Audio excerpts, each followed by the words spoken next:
He opened the loan app on a Sunday night after dinner.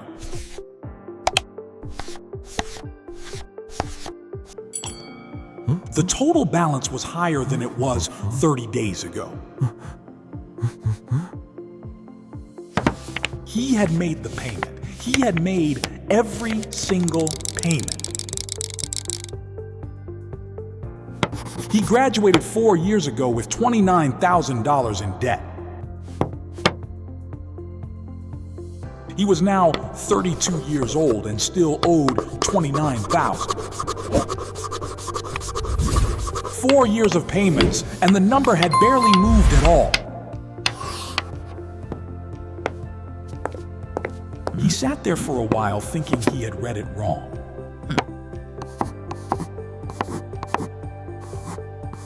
That number did not get to that screen by accident at all. He had been 18 years old when he signed the paperwork.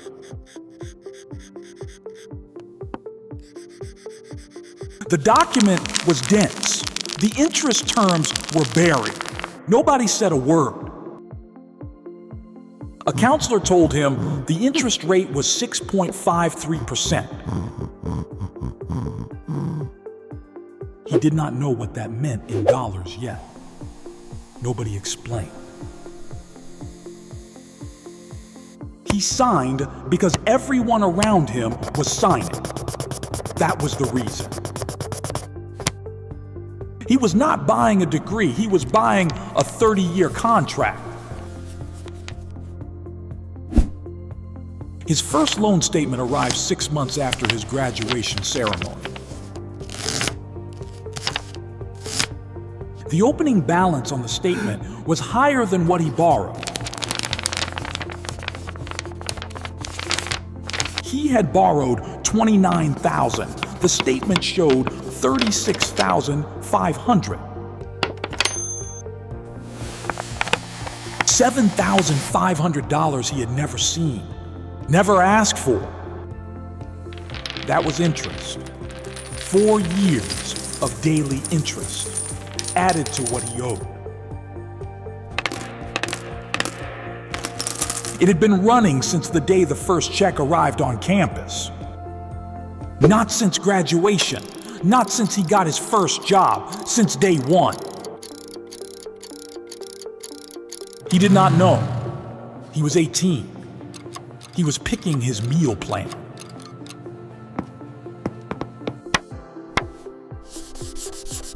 There is a word for when that interest gets added to your principal. Capitalization. The lender calls it capitalization. It is a very tidy word. It means the debt you could not afford to pay just became bigger debt. Now interest charged on $36,500, not $29,000, from that day forward. Every month the hole got a little deeper. He was paying into quicksand. He called it his ghost, the number that would not go away, ever. He had signed for a ghost at 18. It had been following him since. They designed it to follow you. That is not an accident. That is business. Let us follow the math, the actual math, the one nobody teaches you. He borrowed $29,000 at 6.53% interest. That loan charged $5.18 in interest every single day. He was in school 4 years. He paid 0 interest on it. 0. By graduation, $7,560 in interest had stacked. That $7,500 was added to his loan balance at graduation.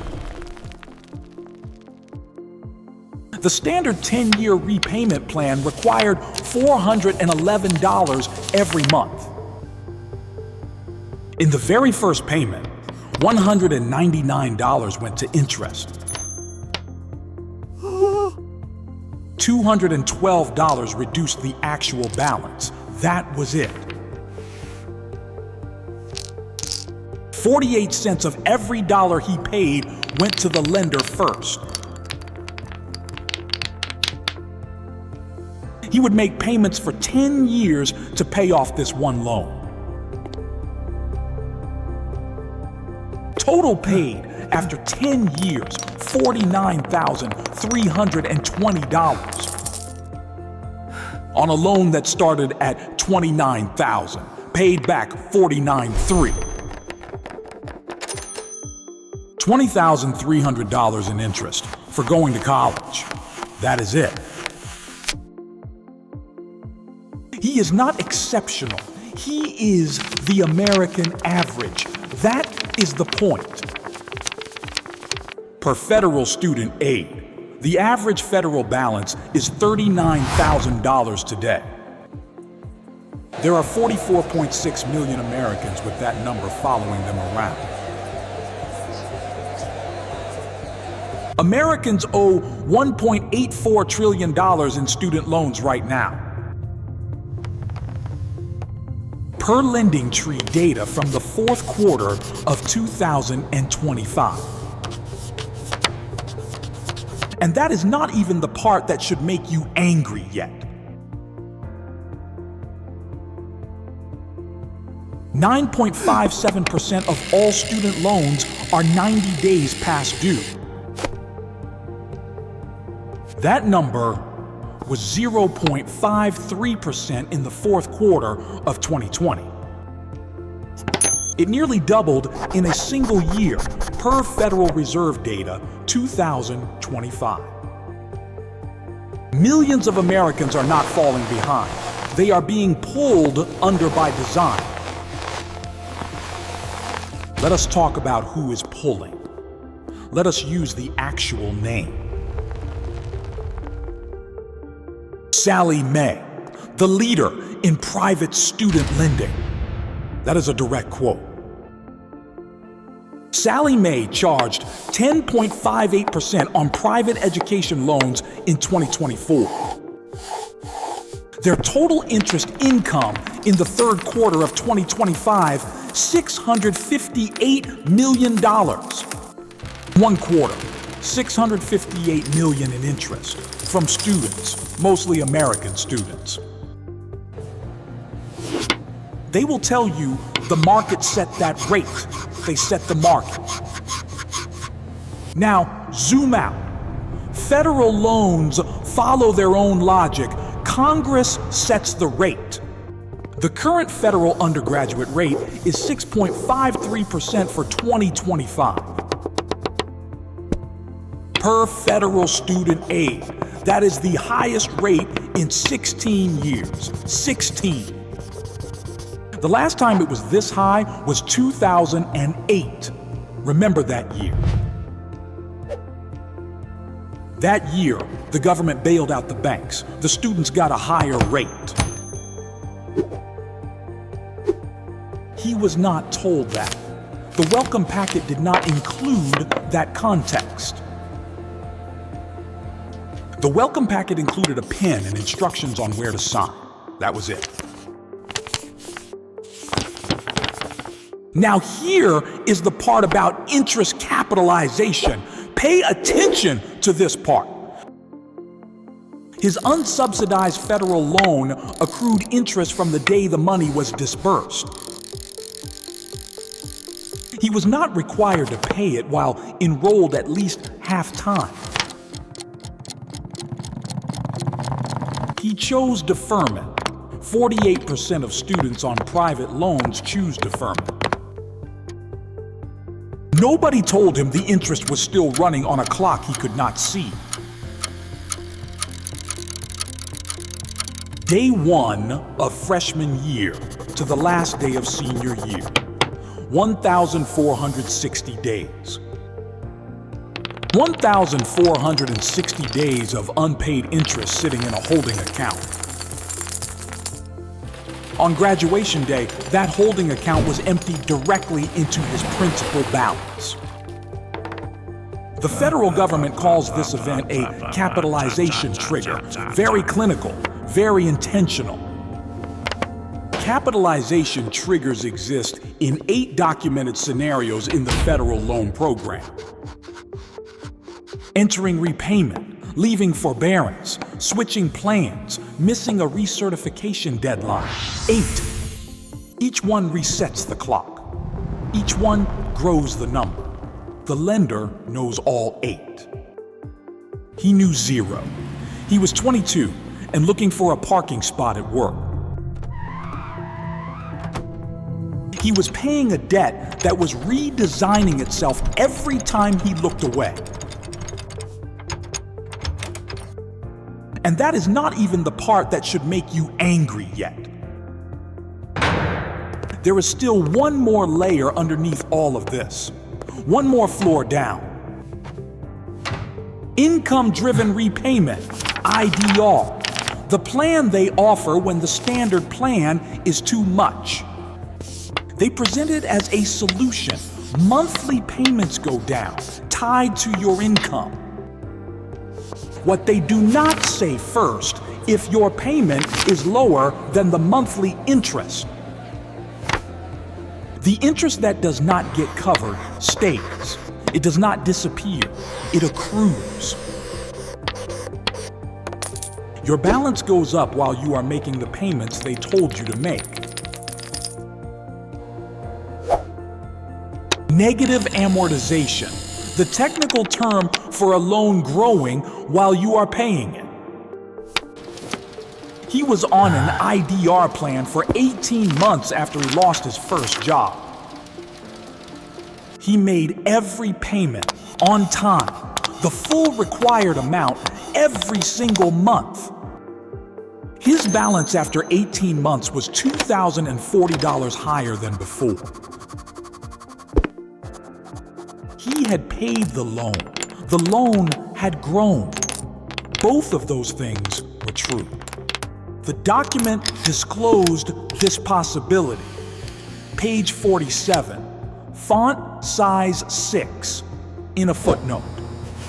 He signed at 18. Page 47 was not part of the orientation tour. 52% of borrowers over 35 still carry outstanding federal student loan debt. Per Best Colleges using federal student aid data from the third quarter of 2025. 20% of borrowers are over 50 years old. The ghost does not age out. It does not leave when you change jobs, does not leave when you buy a house. The debt does not follow you because you are behind. It follows you by design. Now look at it from their side. Just for a moment, look at their side. A lender gives $29,000 to an 18-year-old with no credit history. No collateral, no job, no cosigner required in many cases, just a signature. That is a genuinely risky loan by any traditional standard of lending, any standard. So they built the risk into the structure, into the terms, into the triggers. The interest starts on day 1 because they are not waiting 4 years to get paid. The capitalization trigger exists because deferment is a courtesy they are charging you for. The IDR plan exists because a default costs them more than a slow repayment does. Every mechanism he found confusing was built deliberately, for a reason, for their reason. This is not incompetence. This is architecture. Somebody drew the blueprint. Somebody approved it. The Higher Education Act gave the framework. Congress set the rates. Servicers executed the plan. The Department of Education held $1.5 trillion in federal loans in 2024. Per the Government Accountability Office report from August 14, 2024. The federal government is the largest student lender in the United States, by a lot.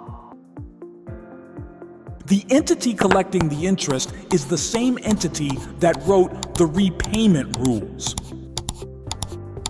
He was 18. He signed a contract with the federal government, read that again. Not a bank, not a credit union, the federal government, with 30-year terms at 18. No other consumer loan in America can follow you into bankruptcy this easily. None. Credit card debt can be discharged. Medical debt can be discharged. Student loans cannot. Congress made that exception in 1976. It was not an oversight. It was a choice. The Bankruptcy Abuse Prevention and Consumer Protection Act of 2005 made it worse. Private student loans lost bankruptcy protection that year, same pen, same signature. Sallie Mae lobbied for that bill. That is documented. That is in the congressional record. He did not know any of this at 18. He was filling out the FAFSA. The FAFSA did not include a section called "Here is what happens if this goes wrong." Now look at the number again. $1.84 trillion total, right now. That number did not appear because 44 million Americans made bad decisions simultaneously. That number appeared because the system was structured to produce exactly that number. Exactly. The capitalization triggers, the IDR negative amortization, the bankruptcy carve-out, all connected. Each piece was written by someone who understood what the other pieces were already doing. He was not trapped by accident. He was retained by design. There is a difference. And here is the part nobody puts in the brochure. The part Clyde finds interesting.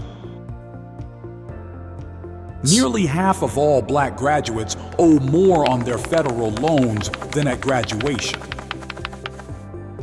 4 years after graduating, still underwater, per Brookings Institution research, not an estimate. 17% of white graduates are in the same position, same loans, different outcomes. The structure doesn't hurt everyone equally. It was not designed to. Pay attention. He was not a statistic when he signed. He became one the moment the ink dried. He has been paying for 6 years. The ghost is smaller now, but it is still there. The system was counting on him, not understanding the architecture until he was already inside it. He understood it now. That is worth something. Anger plus information is actually worth something. The brochure said, "Invest in your future." The contract said, "We will collect either way." Both of those things were true. One of them was in larger font than the other. He is not dumb. He was 18. There is a significant legal difference between those two things. The system was designed for him to feel dumb, so he would not look for the exit. There is an exit. It is not advertised. The servicer has never mentioned it once. It exists because somebody left a door open that the lobby has not closed yet. He found it. That is what the next part is about. The actual door, the real one. There is a way out of this. A real one. Not a refinancing ad. A real door. The lender is counting on you never finding it. That is what makes it a door. First tool. Understand exactly where every dollar of your payment is going. Every dollar. Log into studentaid.gov right now. Not your servicer's app, the government site. Studentaid.gov. That is where your actual loan data lives, not the servicer's version, the real version. Your servicer is a middleman. They collect. They do not set the rules. Important distinction. On studentaid.gov, you will see your principal, your accrued interest, and your capitalization history. 3 different numbers. Most borrowers have only ever seen one of them, the big one. Knowing all 3 tells you exactly what the ghost is made of. That matters enormously. Second tool. Request your payment allocation in writing, not on the phone, in writing. Every federal servicer is required to tell you how your payments are being applied. Required. Interest first, then principal. That is the default order. You did not choose that order.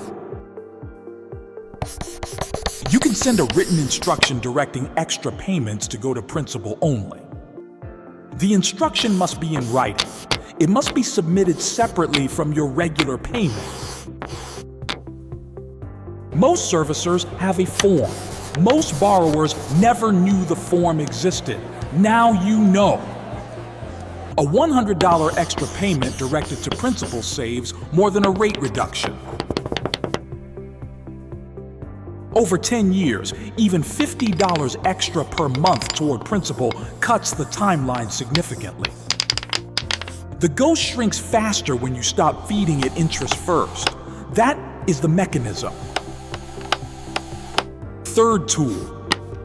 If you are on an IDR plan, recertify your income every single year, every year. Missing the recertification deadline is a capitalization trigger, one of the 8, a big one. Your balance jumps the moment you miss it. Servicers do not send a second reminder. Set a calendar alert 12 months from your last recertification date. Do it right now. That one calendar alert has saved borrowers thousands of dollars they did not know they owed. The servicer is not required to prevent that trigger. They are required to execute it. Different jobs. That one is good. But the next one is the one they really hate. The next one is the one that stings. The one that is almost never in the brochure. Fourth tool, the auto pay discount.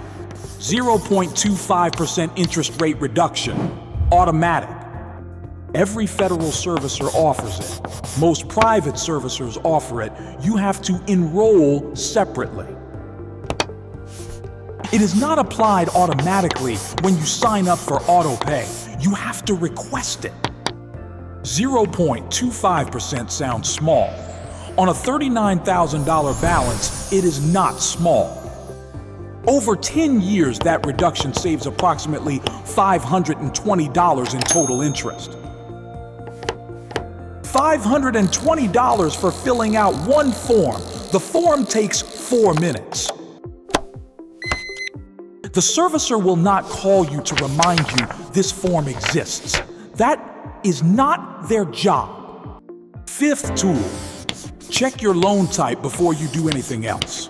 Subsidized or unsubsidized matters. Subsidized loans. The government covered your interest while you were in school. Lucky. Unsubsidized loans. Interest ran from day one. That is where capitalization damage begins. Day one. If your loan is unsubsidized, the capitalization damage happened before your first class ended. You cannot undo it, but you can stop the next trigger from doing the same thing. Every deferment, every forbearance, every plan switch. Ask first, does this create a capitalization trigger? Ask in writing. Get the answer in writing, then decide. That is the sequence. Every time. The servicer will answer that question if you ask it directly. They will not volunteer it. He had asked 0 of those questions at 18. He was not taught to ask them. He is asking them now, 6 years later. The ghost is smaller, still there, but smaller. Most borrowers find these tools in year 7 or year 8, after the damage is done. Finding them in year 1 or year 2 changes the entire arc of the repayment timeline. Nobody puts these tools on page 1. Nobody puts them in the orientation email. Nobody. They are real. They are legal. They work. The system just does not advertise them, ever. He sent the written instruction to his servicer on a Tuesday in March. 4 sentences. His next statement showed the extra payment applied 100% to principal, first time ever. He sat with that statement for a while. He had not expected it to actually work. Save this one for last. It is the one that changes the number the fastest. The next one is not on any list you have found in any refinancing article anywhere.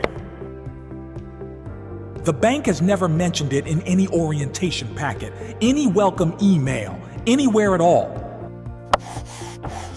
This last one is not on any list you have ever seen. Not one. No servicer has mentioned it in any commercial, any email, any phone hold recording. Never. It exists because of one sentence buried in federal loan servicing regulations. One sentence. A servicer must apply your payment to interest before applying anything to your principal balance. That is the rule. That is why the ghost stays. Interest first, every single time. Unless there is no outstanding interest at the moment your payment arrives. Unless.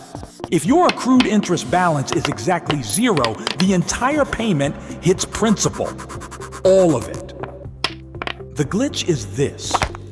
You can make that condition true yourself before your payment arrives.